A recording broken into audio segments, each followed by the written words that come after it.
Welcome back to the inaugural episode of Dehradun town hall. ये हमारा एक सिटीजन्स फोरम है। हमारे साथ इस समय हैं अनूप और लोकेश, दोनों देहरादून के मानवीय हस्तियां हैं। सोशल लेवल पे बहुत सारा इन्होंने काम किया है और साथ ही हमारे पास एक बहुत ही खूबसूरत ऑडियंस है, हमारे जैसे सिटीजन्स हैं। और हमारा उद्देश्य देहरादून टाउन हॉल का है कि हम अपने मुद्दों के बारे में बात करें और खुल के बात करें। अब मैं ऑडियंस से कुछ सवाल लेना चाहूँगा। पहला सवाल आ रहा है आपसे। आप अपना नाम बताइए और अपना सवाल बताइए। माय नेम इज़ अभिनव किमोठी। मेरा सवाल डॉक्टर ओरी से है, थोड़ा एंथ्रोपोलॉजी रिलेटेड है। हमने यहाँ जिक्र किया कि पिछले 22 सालों में काफ़ी समस्याएं उत्तराखंड में जो पहले से प्रेवलेंट थी वो अभी भी चलती आ रही है, बढ़ गई है।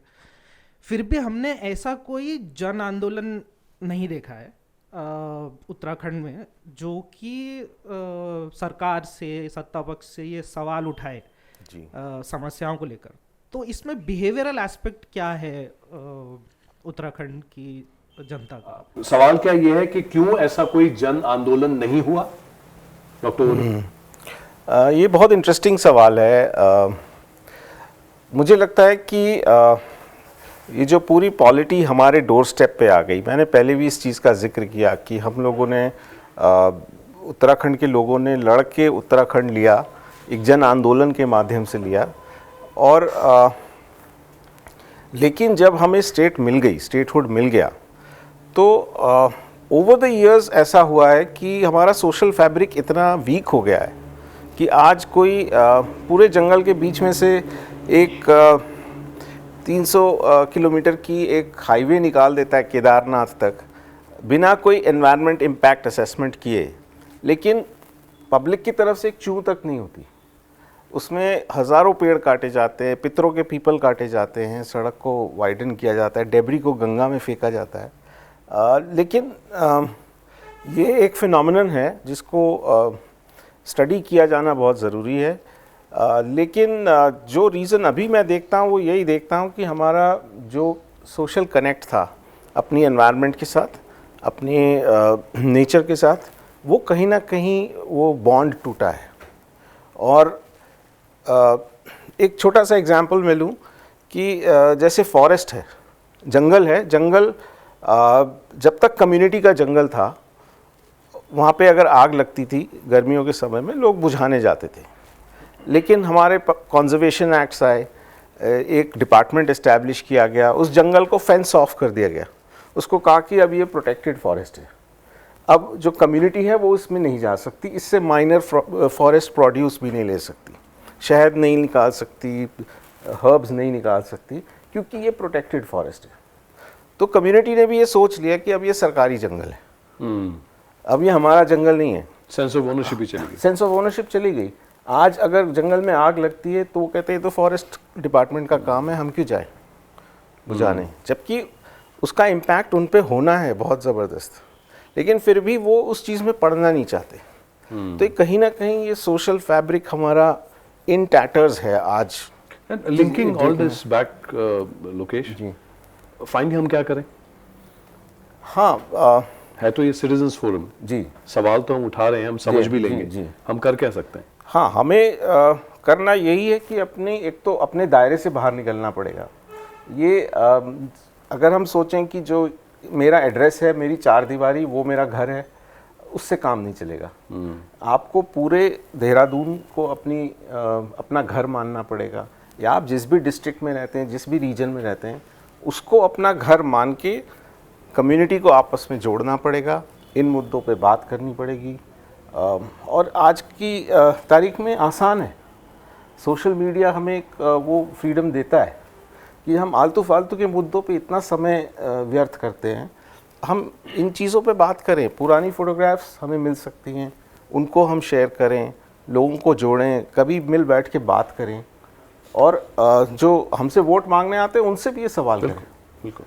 Thank you for that question किमोडी साहब। I will take another question now. Yes please, आप अपना नाम बताइए और अपना सवाल पूछिए। Hi everyone, this is Anshuman Kumar. I have two sets of questions. One is for Anup ji and other is for. आप पहले किससे पूछेंगे? Let's go with alphabetically. Anup ji. So I think there were three very important pieces that Anup ji discussed. One was propaganda, second was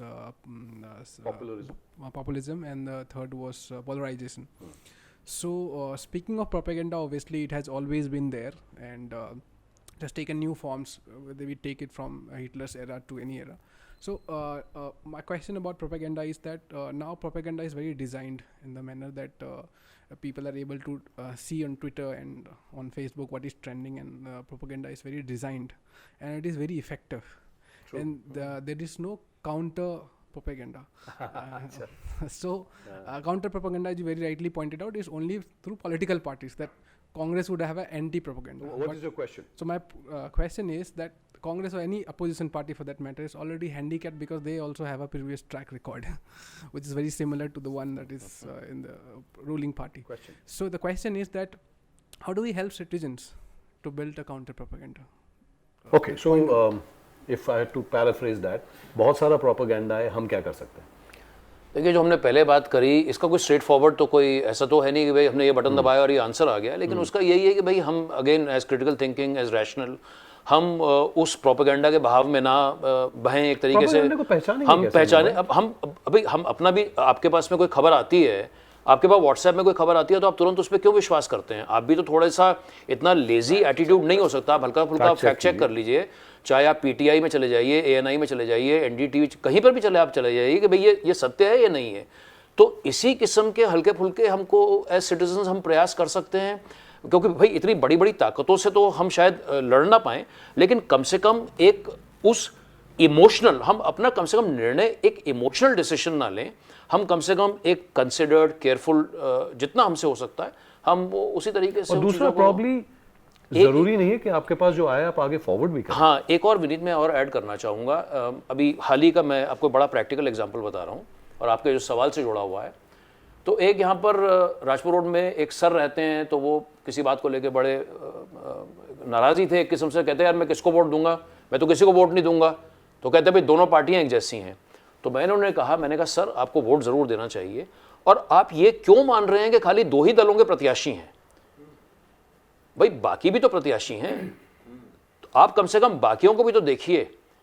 आप कम से कम जो आपके सामने पूरा बास्केट है 9 या 10 का, आप उसको तो इवैल्यूएट कीजिए। और आपके सामने अगर आप किसी से भी संतुष्ट नहीं है, आपके पास में एक नोटा का भी एक ऑप्शन है। बिल्कुल ठीक। आप कम से कम जाकर के अपने फ्रेंचाइज को एक्सरसाइज तो करिए। बिल्कुल ठीक बात। तो हमारे पास में नोटा भी है, लेकिन ये कहना, मेरे हिसाब से कम ये कहना गलत है कि मैं संतुष्ट किसी से नहीं हूं इसलिए मैं जाकर के वोट नहीं दूंगा। ये कम से कम मेरा एक व्यक्तिगत मत इस चीज को। इससे क्या आपका, did we answer your question, Anshuman? Yeah, mostly I think the question is answered. And just coming back to the second. So why don't we come back to you in a little bit? The next question from the lady here.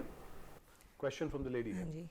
Hi, my name is Snehi, and my question is, as someone who is politically ignorant, like I've been privileged enough to not get involved in discussing politics. So, but for the next elections, if I want to know about politics or where we are, where should I start and how far in history should I dig? Because wherever we go and have this conversation, people are like, पर उस time ये हुआ था, उसके पहले वो हुआ था, उसके पहले ये हुआ था. So how far in history should we go when learning? So as a citizen, what kind of historical research should we do? And in spite of whatever evidence is available, what should we base our franchise on? Is that okay? आपसे पूछते हैं इस बार। So हाँ, मेरे हिसाब से it's not about politics. जो हम इलेक्शन में पार्टिसिपेट करते हैं या इस पूरे प्रोसेस में हम जा रहे हैं, इट्स अबाउट पब्लिक गुड।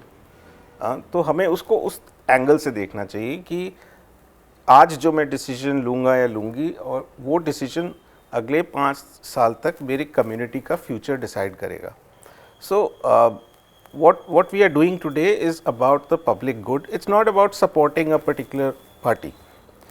तो बहुत ज़्यादा हिस्टोरिक रिसर्च करने की ज़रूरत नहीं है। मेरे हिसाब से तो आप हर कैंडिडेट को इवैल्यूएट करें, और जैसा अनूप जी ने कहा कि जितने भी कैंडिडेट्स आपके कंस्टिट्यूएंसी में हैं उन सबको इवैल्यूएट करें. Don't write of people just because they are independent or they are so an independent candidate can have a very good vision about and finally you're what they want to do. electing an MLA, you're not electing the chief minister or the prime minister or anyone.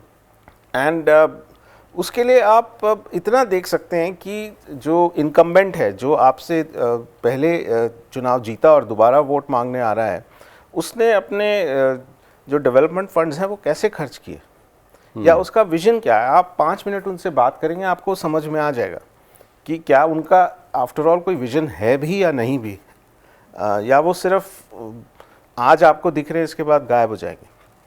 तो I think you should go candidate to candidate.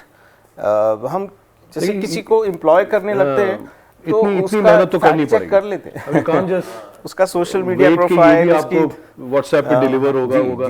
As citizen ये तो almost फर्ज है हमारा कि हम इतनी fact check तो करें, रिसर्च तो करें. मैं विनीत एक चीज ऐड करना चाहूंगा जो आपने जिक्र किया स्नेही के सवाल के जवाब में. और हर चुनाव में हम लोग सुनते हैं, कई लोगों का ये मानना होता है कि भाई आपने इंडिपेंडेंट का जिक्र किया कि भाई वो कैंडिडेट तो अच्छा है, लेकिन भाई मैं क्योंकि वो जीत नहीं रहा तो मेरा वोट बर्बाद हो रहा है. ये एक बड़ी मैं सड़क की बात कर रहा हूँ, मेरा वोट बर्बाद हो रहा है. अब भाई आपका कौन सा वोट बर्बाद हो रहा है?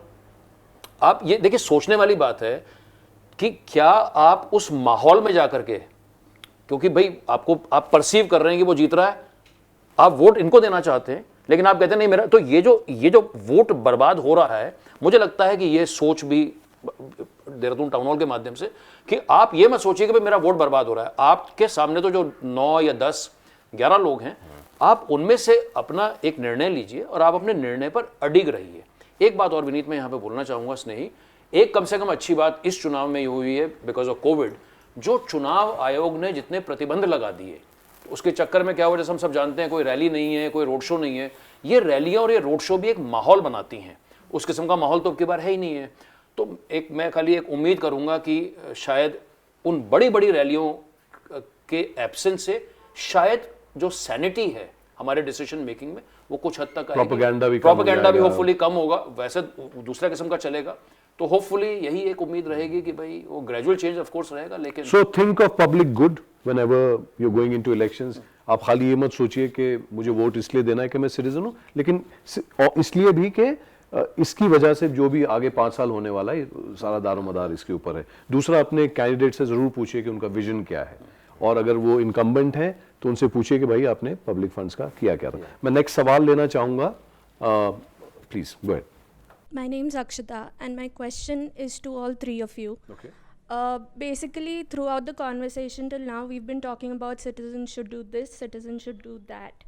But we cannot ignore the fact that all three of you are influential people and you have the power to influence a lot of citizens. And just like you, there are many more people in the city who have that power. So what about them? What should they do to ensure that the citizens are aware enough and like just make sure that the citizens are provided with the correct information? इसको बोलते हैं आईना दिखाना. अपने को बहुत बड़ा समझ रहे थे भैया. मैं पहले ही आंसर करता हूँ कि मैं अब तक सवाल पूछ रहा हूँ. तो मैं बार बार जिक्र करता हूँ अंबर साहब का, जो मेरे गुरु शायर हैं. वो कहते हैं कि हाँ ये मुमकिन है ये बौनों का शहर हो इसलिए, हाँ ये मुमकिन है ये बौनों का शहर हो इसलिए, छोटे दरवाजों की खातिर अपना कद छोटा ना कर. क्या ये मैंने इसलिए कहा कि मैं अपनी जाती आपको फीलिंग बता सकता हूं कि I am for the longest time I was the least interested in elections. मैंने जिंदगी में शायद 2 बार वोट दिया है. ज़्यादातर मैं बाहर रहता था, देहरादून में जब से आया हूँ. लेकिन मुझे ये रियलाइज़ होना शुरू हो गया है कि मुझे हक नहीं है शिकायत करने का अगर मैंने डेमोक्रेटिक प्रोसेस में पार्टिसिपेट ही नहीं किया. तो एक तो एज अ सिटीजन मेरा कुछ फर्ज बनता है, एक वो है. और दूसरा, जिस तरह आपने कहा कि हमारी थोड़ी सी इन्फ्लुएंस है, इसी वजह से आज हम यहाँ बैठे हैं. हमारे पास 2-3 ही ऑप्शन होते हैं. या तो हम वोट दे सकते हैं which is the democratic process, दूसरा आंदोलन कर सकते हैं जो कि कभी काम करता है कभी नहीं करता, बहुत ही लॉन्ग ड्रॉन प्रोसेस है, रिसोर्सेज खत्म हो जाती है, जिंदगी निकल जाती है. और या इस तरह के हमारे फोरम हैं जहां पे कि सेंसिबल कॉन्वर्सेशन हो सकती है। अभी तक ना अनूप लोकेश पे चिल्लाए हैं और आप इन पे चिल्लाओगे तो ये तो मिलना बंद कर देंगे। तो एक सेंसिबल कॉन्वर्सेशन, मुश्किल को समझने का तरीका निकल आता, तुम बात तो करते, कोई रास्ता निकल आता। आपके हिसाब से और ऐसे लोग जो कि इन्फ्लुएंस रखते हैं उन्हें क्या करना चाहिए? देखिए, पहली बात तो मैं आपको शुक्रिया कहना चाहूँगा कि आपने जो है हम जैसों को जो है इन्फ्लुएंशियल बोला, तो ये हमारे लिए एक बहुत बड़ा कॉम्प्लीमेंट है, उसके लिए आपका बहुत बहुत आभार। और again, you know, I think it's more to have, you know, this chit chat and these conversations and जितना ज़्यादा हम engage करेंगे, क्योंकि शायद बातचीत से ही कोई ना कोई हल निकलेगा, कोई ना कोई रास्ता निकलेगा। इसके अलावा तो मुझे कोई और विकल्प नज़र नहीं आता है कि हम लोग खूब बातचीत करें, हम लोग खूब चर्चा करें, हम लोग चीज़ों में अवेयरनेस बढ़ाएं। और ये असल में इन्फॉर्मेशन जो है, बहुत बड़ी इन्फॉर्मेशन में बहुत बड़ी ताकत है, बहुत बड़ी ताकत है। भाई आप तो भी खुद राजस्थान में इतना देख करके आए हैं, खैर वो एक दूसरा टॉपिक है, कभी उस पर भी बात करेंगे। लेकिन ये जो पूरा जो मूवमेंट है कि भाई हमको लोगों को अपने साथ लेकर चलना है, लोगों को जोड़ना है, इस किस्म के छोटे छोटे संवाद हों और संवाद हों, हम यही होप करेंगे कि कॉन्वर्सेशंस दैट मैटर। पहले तो मैं ये कहना चाहूँगा कि मतलब हम कोई अलग नहीं हैं, हम भी इसी समाज से हैं। और इन्फ्लुएंशियल जो पॉलिटिशियंस के पास लग्जरी होती है कि 5 साल बाद वो जाते हैं वोट मांगने, हमारे पास वो लग्जरी नहीं होती, क्योंकि हमें रोज़मर्रा काम करना पड़ता है। मैं अपने ग्रुप में भी सभी लोगों को बोलता हूँ कि हम लोगों का ये है कि रोज़ कुआं खोदना है, रोज़ पानी पीना है। तो काफ़ी खोदा आपने, काफ़ी खोदा पानी पता नहीं निकला कि नहीं निकला, लेकिन खुदाई तो काफ़ी हुई है। और हर एक सिटीज़न का ये फ़र्ज़ है कि अपने आसपास के जो स्फीयर्स ऑफ इन्फ्लुएंस हैं उसमें ये कॉन्वर्सेशंस करते रहें, ये बातचीत करते रहें। और हमें भी जहाँ मौका मिलता है हम तो करते हैं ये बातचीत। तो अब हम और स्ट्रक्चर तरीके से कोशिश कर रहे हैं। ये जो डिजिटल फोरम है, I think this is a good start to engaging more citizens in Dehradun. In fact Vineet, ये मैं स्किप कर गया था, which I would like to add now. इससे एक आरटीआई एक बड़ा पावरफुल टूल है। तो विशेष तौर पर जो यंगस्टर्स हैं, जो युवा हैं, हम उनसे भी एक गुजारिश करना चाहेंगे, क्योंकि एडवोकेसी में भी एंगेज करना है। जहाँ एक तरफ कॉन्वर्सेशंस है, हमारा एडवोकेसी है और सॉल्यूशन ओरिएंटेड एडवोकेसी। उदाहरण के तौर पर आरटीआई के माध्यम से बहुत सारी बातें सामने आती हैं, सोशल ऑडिट्स के माध्यम से बातें आती हैं। यंगस्टर्स मिलकर के अगर कोई हैशटैग्स चलाते हैं, और सोशल मीडिया के इस दौर में कई हमारे सामने ऐसे रोज़मर्रा के उदाहरण आते हैं जहाँ पर कोई दूरस्थ इलाके का भी कोई यंगस्टर किसी बात को उठाता है। तो यही है कि भाई हम अपनी आवाज़ को बुलंद रखें, अपनी आवाज़ में सत्यता रखें, और अपनी आवाज़ में और अपने कर्मों में निरंतरता रखें। मेरे को लगता है कि अगर इस तरीके के साथ में हम बढ़ेंगे, और ये जो चेंज है बड़ा ग्रेजुअल है, हम सब जानते हैं कि एक दिन में ऐसा बदलाव नहीं आता है। इनफैक्ट आरटीआई होता क्या है, इसको इस्तेमाल कैसे किया जाता है, इसकी प्रक्रिया क्या है, इस पर भी हम एक एपिसोड करेंगे, जिसमें हो सकता है हम दोबारा मिले। Did that answer your question? Yeah. Okay, thank you very much. Another question? Yes. Hi, I'm Vinayak, and I have an open question for whoever wants to answer. I just wanted to know that, like Mr. Anup said, talked about women and the role of women in Uttarakhand politics, and yet we haven't had a female chief minister yet. So do you think that Uttarakhand politics has a representation problem that needs to be addressed? Can I answer yes, that? Please. Yes, very, very passionate about that. Please. Vinayak, मैं कमीज खोल कर खड़ा हूँ बिल्कुल। मैं बात कुछ आंकड़ों के साथ ही करना चाहूँगा, just to set the context. 70 विधानसभा सीट हम कई बार इस बात का जिक्र कर चुके हैं, और हर चुनाव में, 5वां चुनाव है, लगभग 700 प्रत्याशी चुनाव में होते हैं। तो हम इन आंकड़ों को जब दो तरीके से देखते हैं कि पहली बात कितने कैंडिडेट्स थे और फाइनली कितने जीते। उत्तराखंड में औसतन 7-8% विमेन कैंडिडेट्स होती हैं, और जो जीतते भी हैं 70 में से 4 या 5, तो वो भी 7-8%। तो एक तो ये वाली मोटी मोटी बात मैं यहाँ पे साझा करना चाहता था। हम सब लोग जानते हैं कि उत्तराखंड के समाज में, उत्तराखंड प्रदेश में, जिसका आपने जिक्र किया, महिलाओं का एक बहुत बड़ा रोल है। अब सवाल ये उठता है कि भाई जब उनका रोल इतना महत्वपूर्ण है, पुरुष तो पलायन कर गए, महिलाएं वोट भी ज़्यादा डालती हैं। अभी हमने हाल ही में एक स्टडी भी निकाली थी विनायक, जिसमें हमने ये बताया कि जो हमारी 34 पहाड़ की सीट हैं, उन 34 में से 33 सीटों में महिलाओं ने ज़्यादा वोट डाला है पुरुषों की तुलना में। और उन 33 में भी मैं बड़ा स्पेसिफिक बात बोल रहा हूँ, 5116 वोट महिलाओं ने औसतन पुरुषों से ज़्यादा डाला है। अब आपका आ गया सवाल, ये तो हमने कॉन्टेक्स्ट सेट कर दिया। असल में होता क्या है कि देखो, राजनीतिक दल चुनाव से पहले बहुत अच्छी अच्छी बातें होती हैं, महिला सशक्तिकरण की बात होती है, विमेन एम्पावरमेंट, युवाओं को सामने लाने की बात होती है, लेकिन जब चुनाव आता है राजनीतिक दलों का एकमात्र एक ध्येय और एक लक्ष्य और एक गोल होता है, और वो ये है कि कहते हैं ना, ये केन प्रकारेण साम दाम दंड भेद, हमें सरकार बनानी है, और सरकार बनाने के लिए आपको एक ही चीज की जरूरत है, और वो है विनेबिलिटी। तो एक शब्द बार बार आप चुनाव के दौर में सुनते हैं, विनेबिलिटी। तो राजनीतिक दलों की कहीं ना कहीं पर यह सोच रहती है कि जो वो पुरुषों को, क्योंकि जो जिस किस्म की राजनीति का स्वरूप इस समय उत्तराखंड में और हमारे देश में, धनबल की राजनीति, साम दाम दंड भेद की राजनीति, तमाम किस्म के, आप समझ ही रहे हैं मैं क्या बोल रहा हूं। तो उस पैमाने पर और उस मैट्रिक पर वो कहीं ना कहीं ये महसूस करते हैं कि जो परंपरागत राजनीति चली आ रही है, जो which is more mail oriented, so that is one part, so I think in a crux, I think the word is winnability, but Vineet, I am a born optimist, मैं एक ऑप्टिमिस्ट हूं। मेरा अपना मानना है, देखो आज नहीं तो कल ये बदलाव आना ही आना है। ये 22 का चुनाव है, अभी नहीं हुआ, 5 चुनावों में हम सेम पैटर्न देख रहे हैं। ये बदलाव 32 में आएगा, 42 में आएगा, 52 में आएगा, 62 में आएगा, ये बदलाव निश्चित तौर पर आएगा। और वो हम जहां भी होंगे, हम जहां भी होंगे, नहीं ये देखो, क्योंकि ये तो कॉमन सेंस है, this is no rocket science, ये बदलाव आना ही आना है। आने वाले समय में महिलाओं का रिप्रेजेंटेशन बढ़ना ही बढ़ना है, इट इज अ प्रॉब्लम, ये बढ़ना ही बढ़ना है। और ये भी ऐसे कॉन्वर्जेशंस, भाई हम भी तो इस बात की बार बार अपनी आवाज को उठा रहे हैं कि भाई आप लोग महिलाओं को टिकट क्यों नहीं देते हैं, आप लोग महिलाओं को खाली महिला मोर्चा तक सीमित क्यों रख रहे हैं।